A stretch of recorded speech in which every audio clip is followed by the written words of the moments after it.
very much for moderating this panel on 6G meets AI or AI meets 6G, whichever it is, right? Yes. So what are the main takeaways, if there are any, I dare to say? Yeah, thanks, Louise. And it's such an important topic that we've been hearing about a lot throughout the conference. And in fact, we had Magnus Ferdig on the panel, and he also gave a keynote this morning. And so this panel was a great opportunity to unpack a lot of what he discussed in his keynote. So, so for takeaways, there was the issue around what's 6G going to do for AI, right? And we got into some of the issues that, so first off, we're moving processing into the network, and that's going to make a big difference in the capabilities of 6G in terms of really delivering on lower latency, higher capacity, and the typical performance metrics. For a lot of what we want to do with AI in the future, that's going to be particularly important. And but more so that the network now will become a sensor, right? So and it'll be a source of data, not just transmitting data, and you'll be able to process and store data within the network because of this edge compute. So really changing the way that we're using networks. And we discussed at the end that in many ways, where we used to say that the network is the computer, you could say that perhaps the network is the AI, right?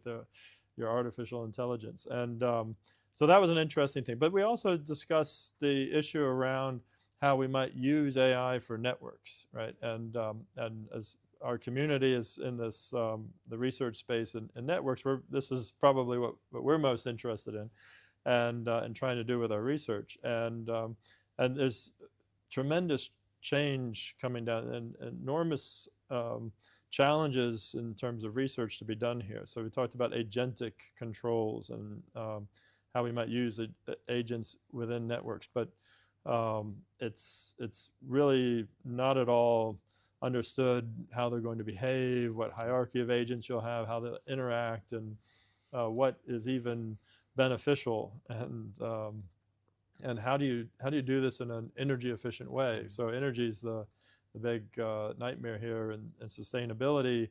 Are we going to have real benefits? Now the networks can be used to help make the compute more sustainable potentially by moving the workloads around in a more efficient way and feeding them data more efficiently, allowing them to work synergistically with renewable energy sources. So we talked about that a little bit. But at the same time, we need to be careful that we're not using energy as we try to use the AI within our network. So using a lot of energy to save energy. That's somehow. right. So we have to be careful there.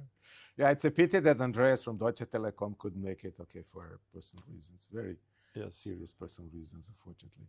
But I'm saying this because, of course, the operators all have a saying on these. We couldn't have the view of an operator here, but definitely operators will also be part of this game in a very serious way. Absolutely. We talked about it, and I think it's strategic for Europe around this edge cloud notion, and there's it's really a wide open situation in terms of who controls the edge, and maybe control isn't the right word, but who is able to make that opportunity work. And the two big challenges, and this was discussed today, are around energy, number one. You got to do it in a sustainable way, but also people and communities, and how we can enable AI that brings real value to people and communities, and does so in a secure and private way. So Anna Zanakaki was on the panel. She talked a lot about these challenges around security and privacy, and there's a need for more research in that space. So we certainly need to work on that.